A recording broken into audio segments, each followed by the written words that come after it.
Hi guys, I'm teacher Eduardo, and today I'm going to teach you guys how I prepare my classes in 4 sections.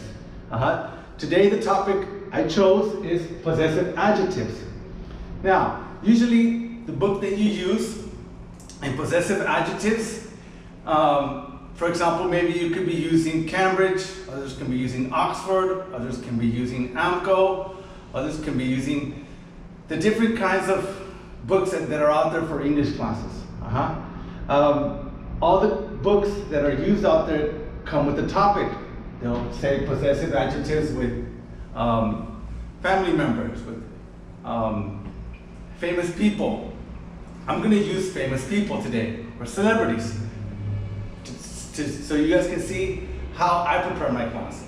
Now, for example, possessive adjectives. What I usually do when I start the class, I'll start motivating the class to engage them into the topic. I'll start telling them, who is this? Zach. Who are they? The Jonas Brothers.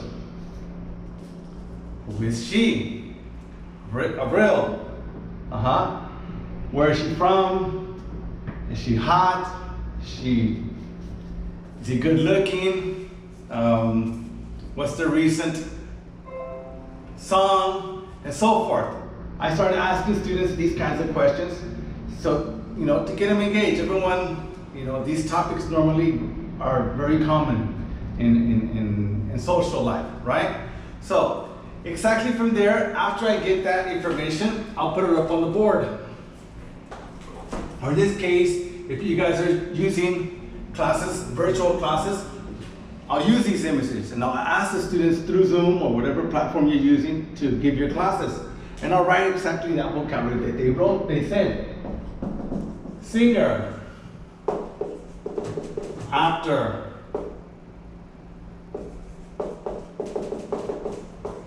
musicians, or singers also. And then other extra vocabulary that they said, other words that they said. Beautiful, handsome, rich.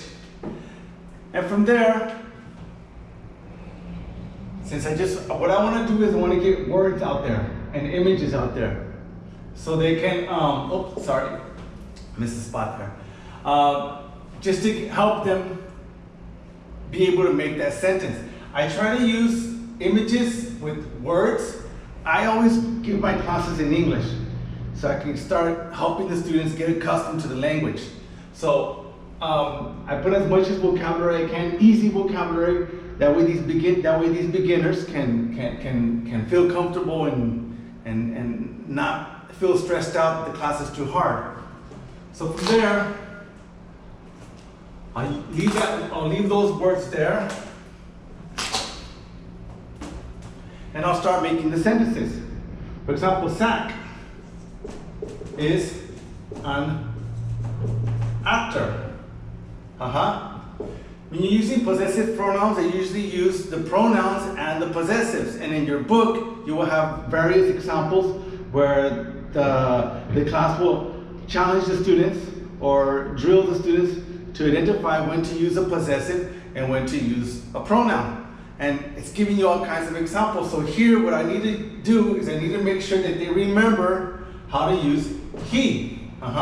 He is an actor. He is rich. Or I can use a contraction. He's rich. And here's when I go in with the possessive. His movies, I usually put is or are, just to help them remember that if it's a plural, they gotta use are. His movies are cool. Avril.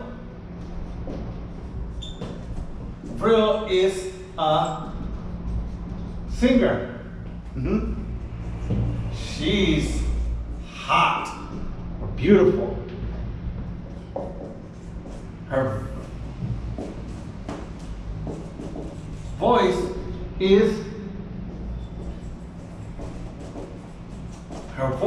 is amazing. Here we have the Jonas Brothers.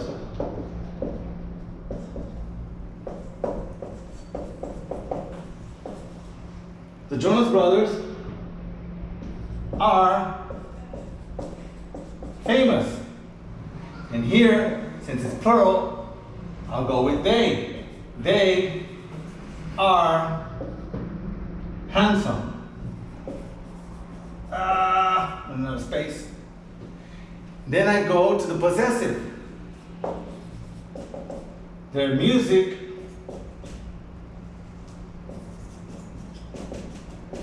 is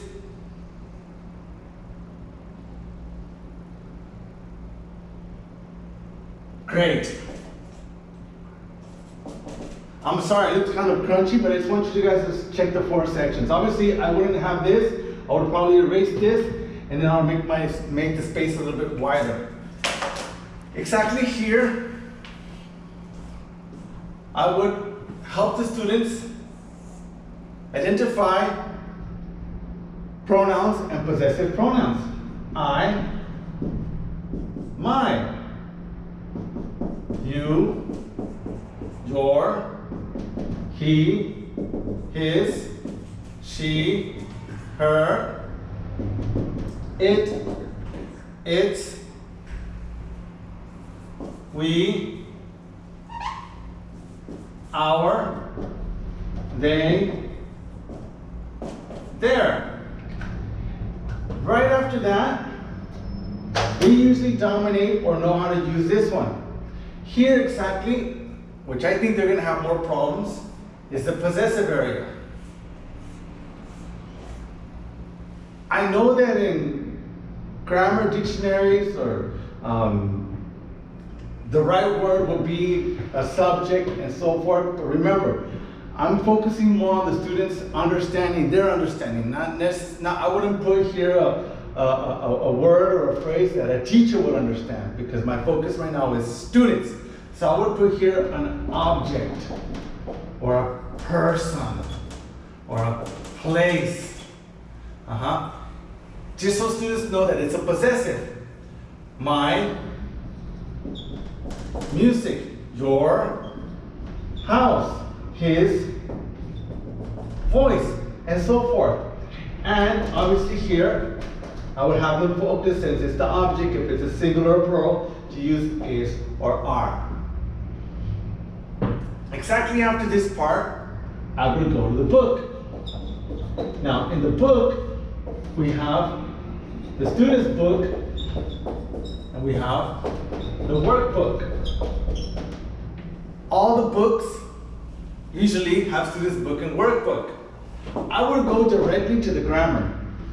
That way, in the grammar, students can start working, since they already know or they already have the sufficient information, which is he and the possessive. They will be able to understand it more. While you let them work, I would let them work first.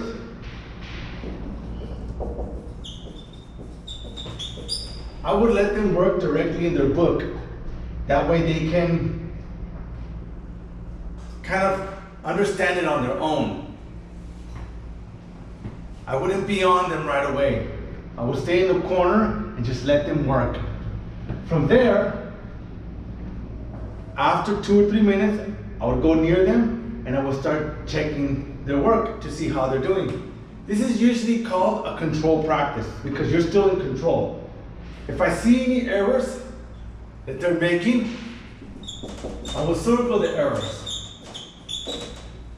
That way the students can go back here and see the difference between the pronouns and the possessive pronouns.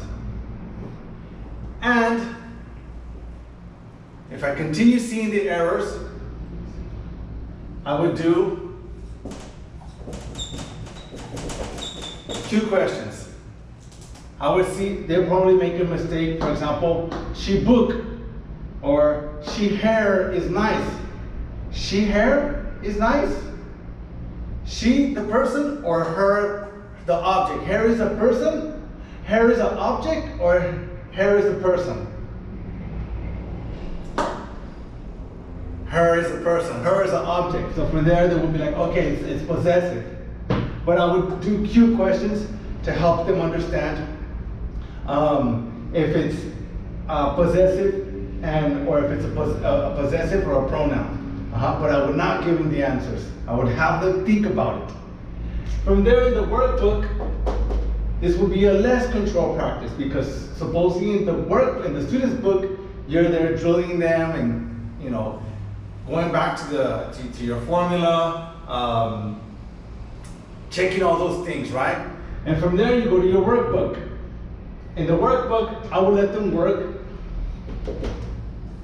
individual, at least 2 or 3 tasks to make sure that I see that they're understanding.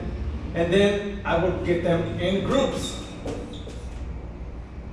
There's usually 4 activities in the workbook. You can do 2 of them on their own and the other 2 in groups.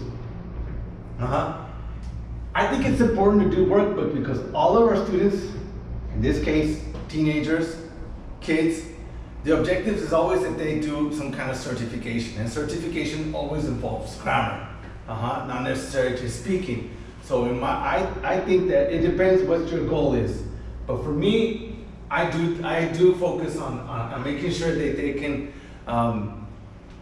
see their error by themselves and correct it. And from there, the last part of the class will be the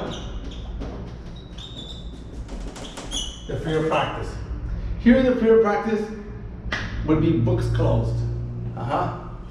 In the books closed, I would give the students these visuals and have them practice on their own. Alejandro Sanz, he music or his music? His music. His music is, make sure you work that body language. His music is cool, nice, very good. Alex Sintex, what is he? He's a singer. Again, his music or he music? His music.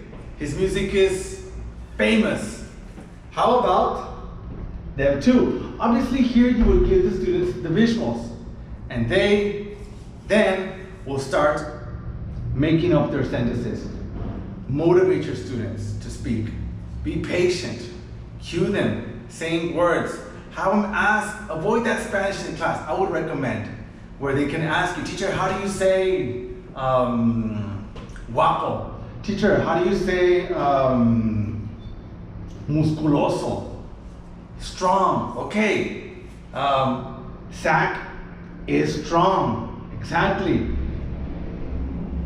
How do you say cuadros? His 6-pack, okay.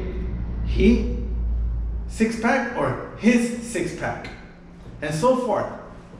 Get your students to stand up in this section of the class. That way they can stretch out, move their legs around and be able to move around the class and ask class. Now, if you're doing it online, you would have to ask the students to do that. But I think in online, there's a section where you can put them in Zoom, face to face, and so forth. And from there, they can do the freer practice, while you're listening to them. Well, I hope you guys, but I like the way I prepare my classes, and I would like to hear your comments, and please subscribe and push the little bell, press the little bell, that way you guys can continue seeing the rest of the classes. Well, take care guys, bye.